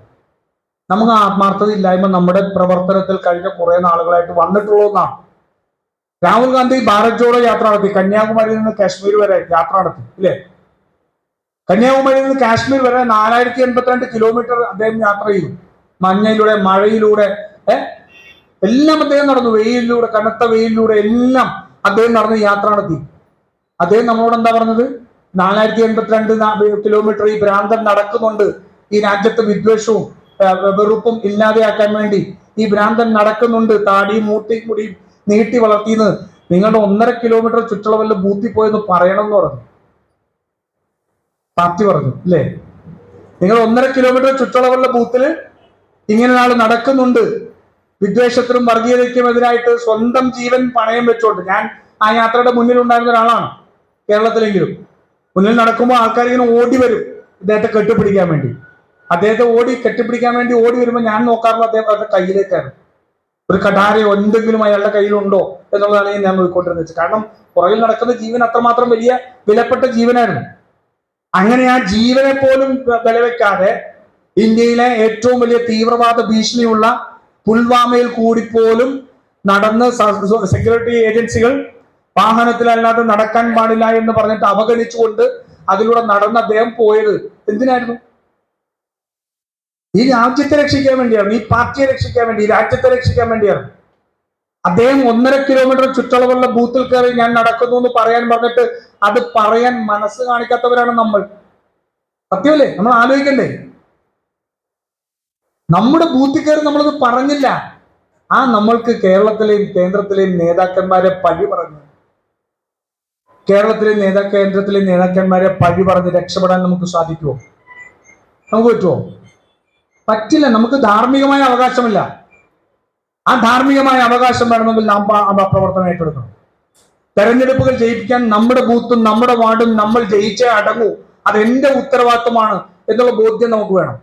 ഈ സംഘടന എന്ന് പറയുന്നത് എന്റെ ഉത്തരവാദിത്വമാണ് എന്ന ബോധ്യം എനിക്ക് വേണം. ഈ കർഷക സമൂഹം അനുഭവിക്കുന്ന വിഷയങ്ങൾ ഏറ്റെടുത്തുകൊണ്ട് ഒരു ബഹുജന പ്രക്ഷോഭത്തിലേക്ക് പോകാൻ നമുക്ക് കഴിയണം. കർഷക കോൺഗ്രസ് നടത്തുന്ന വലിയ മാർച്ച്, ഈ രാജ്യത്തെ ഈ സംസ്ഥാനത്തെ കർഷകരുടെ പ്രശ്നങ്ങൾ ഉയർത്തിക്കൊണ്ട് നടത്തുന്ന വലിയ മാർച്ച്, അത് നടത്തേണ്ട സംസ്ഥാന കമ്മിറ്റിയാണ്. പക്ഷെ സംസ്ഥാന കമ്മിറ്റി നടത്തണമെങ്കിൽ മണ്ഡലം കമ്മിറ്റിയിൽ അതിനുള്ള പ്രവർത്തനങ്ങൾ നടക്കണം. മണ്ഡലം കമ്മിറ്റിയിൽ ഞാൻ നേരത്തെ സൂചിപ്പിച്ച പോലെ സ്ഥിരം നാടകവേദിക്കാരല്ലാതെ കർഷകരെ അണിനിരത്താൻ കഴിയണം. അവരുടെ പ്രശ്നങ്ങൾ പഠിക്കാൻ കഴിയണം. അവരുടെ പ്രശ്നങ്ങളുടെ ഡാറ്റ കളക്ട് ചെയ്യാൻ കഴിയണം. നിയമവകാശം, വിവരാവകാശ നിയമം ഉൾപ്പെടെ, അസംബ്ലിയിലെ നമ്മുടെ സാധ്യതകൾ ഉൾപ്പെടെ ഇവരനുഭവിക്കുന്നതിന് മുഴുവൻ രേഖകൾ നമുക്ക് എടുക്കണം. അതിന് ലഘുലേഖകൾ അടിക്കണം. ലഘുലേഖകൾ അടിച്ച് നമുക്ക് കർഷകരിലേക്ക് എത്തിക്കാൻ കഴിയണം. സംസ്ഥാന കമ്മിറ്റിക്ക് ലഘുലേഖകൾ അടിക്കാനേ പറ്റുള്ളൂ. അത് കൊടുക്കണമെങ്കിൽ നമ്മുടെ സംഘടന സംസ്ഥാനത്തുണ്ടാവണം. ആ പ്രവർത്തനങ്ങൾ ഏറ്റെടുത്തുകൊണ്ടാണ് നമ്മൾ മുന്നോട്ട് പോയത്. അപ്പൊ ഞാൻ സംഘടനാ സംവിധാനത്തെ കുറിച്ച് പറഞ്ഞപ്പോൾ കർഷക സംഘടനയിൽ മാത്രം ഒതുങ്ങാതെ പാർട്ടിയുടെ ഉൾപ്പെടെ പറഞ്ഞതിന്റെ കാര്യം വെച്ചാൽ നമ്മൾ ഈ പാർട്ടിയുടെ തണലിൽ ഈ പാർട്ടിയോട് ചേർന്ന് തന്നെയാണ് രാഷ്ട്രീയ പ്രവർത്തനം നടത്തുന്നത്. നമ്മൾ എല്ലാവരും ഈ പാർട്ടിയുടെ ഫ്രെയിം വർക്കിനകത്താണ് എന്നുള്ളത് കൊണ്ടാണ് കർഷക കോൺഗ്രസിനെ പ്രത്യേകമായിട്ട് കാണാൻ നമുക്ക് കഴിയില്ല. പക്ഷെ അത് കാണാൻ കഴിയുന്ന സാഹചര്യം നമ്മൾ ഉണ്ടാക്കണം. UDF നേതാക്കന്മാരുൾപ്പെടെ UDF സർക്കാർ ഉണ്ടായാൽ UDF സർക്കാരിനെ ഉൾപ്പെടെ കർഷക നയങ്ങളുടെ പേരിൽ ചോദ്യം ചെയ്യാൻ കഴിയുന്ന ശക്തിയായിട്ട് കർഷക കോൺഗ്രസ് മാറണം. അപ്പോഴാണ് നമുക്ക് നമ്മുടെ ശക്തി അവിടെയാണ്. നമ്മുടെ ശക്തി പലപ്പോഴും തെറ്റായ തീരുമാനങ്ങൾ വരുമ്പോൾ ആന്തരികമായി തന്നെ ആഭ്യന്തരമായി തന്നെ അതിനെതിരെ പ്രതിഷേധവും അതിനെതിരെ എതിർപ്പും ഉയർത്തുന്നതിലാണ്. ഇന്നത്തെ നേതൃത്വം, ഞാൻ ബാജുവിനെ ഉൾപ്പെടുത്തിയല്ല ഞാൻ പറയുന്നു, പക്ഷെ ഇന്നത്തെ ദൗർഭാഗ്യവശാൽ ഇന്നത്തെ നേതൃത്വത്തിനെതിരെ ഒരക്ഷരം മിണ്ടാൻ കഴിയാത്ത രീതിയിലേക്ക് ശക്തി ചോർന്നു പോയവരായി മാറിയിരിക്കുന്നു. ആ ശക്തി ലഭിക്കേണ്ടത് ഏതെങ്കിലും നേതാവിനോട് ചേർന്ന് നിന്നാൽ കിട്ടില്ല. പകരം പ്രവർത്തകരോടും സാധാരണ ജനങ്ങളോടും ചേർന്ന് നിന്നാൽ മാത്രമേ ആ ശക്തി ലഭിക്കുകയുള്ളൂ. ആ ശക്തി ലഭിച്ചാൽ നിങ്ങൾക്ക് സംഘടനയ്ക്കകത്തും സംഘടനയ്ക്ക് പുറത്തും ചോദ്യം ചെയ്യാനുള്ള ആർജവമുള്ള നേതാക്കന്മാരെ ഉയർന്നു വരും. അങ്ങനെ ആർജവമുള്ള നേതാക്കന്മാർ ഉണ്ടാവട്ടെ.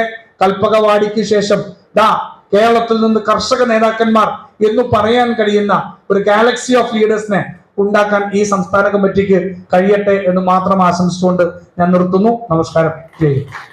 കുറിച്ച് എല്ലാവർക്കും ഒരു പുത്തൻ ഉണർവ് നൽകിക്കൊണ്ട് ക്ലാസ് എടുത്ത നമ്മുടെ രാജു പി നായർ അവരുകളെ ആദരിക്കുന്നതിന് വേണ്ടി, നന്ദി പറയുന്നതിന് വേണ്ടി, ഷോളിട്ട് ആദരിക്കുന്നതിന് വേണ്ടി നമ്മുടെ സംസ്ഥാന പ്രസിഡന്റിനെ സ്നേഹപൂർവ്വം ക്ഷണിച്ചു കൊടുക്കുന്നു.